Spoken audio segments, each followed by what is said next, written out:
A Jackson County family is back together after a frantic search in freezing temperatures for their missing 12-year-old son. Yeah, police say the child, who is autistic, disappeared from his Sylva neighborhood just after 6 o'clock last night, sparking an urgent multi-agency response. News 13's Elijah Skipper spoke with Sylva Police today.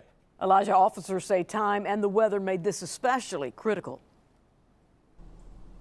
Yeah, police tell me today that there is a lot of relief within the department tonight as that child is back home safely with its family. Now, Chief Hatton said in a statement on Facebook that when officers hear the word missing child, that there is a little bit of panic, but they quickly focus in as they realize the consequences are too important.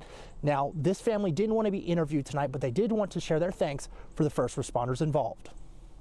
Certainly an extremely urgent situation, given all the things that we were looking at. Police say this quickly became a race against the clock, with freezing temperatures, darkness, and time working against them. Given the temperatures that we were facing, and knowing that he had, approximately an hour head start on us, and not knowing any direction of travel. Investigators say the child's mother provided a recent photo, a clothing description, and confirmed the child had autism and wasn't dressed for the cold. With no direction of travel, officers used an article of the child's clothing to give Sylva Police canine Brody a scent. So our dogs are what we call dual-purpose dogs. So ours are trained in locating narcotics and then also tracking an article search.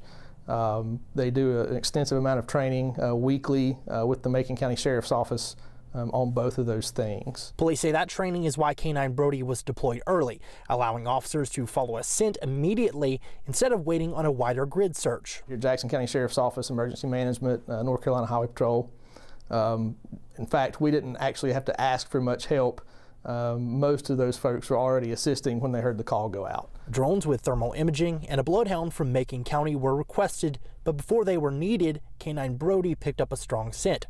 About 200 yards from the child's home, Brody led officers to an abandoned vehicle off nearby property, where they found the child cold but unharmed. We've had this happen several times since I've been in town, and I have learned that even when their parents try their best, sometimes the child gets out.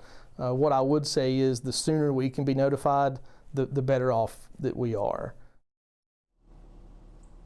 Police say that cases like this highlight how quickly conditions can turn situations dangerous, especially in the cold weather. They're urging families that if their child does go missing, instead of searching for themselves, to contact police as soon as possible. In Sylva, Elijah Skipper, News 13.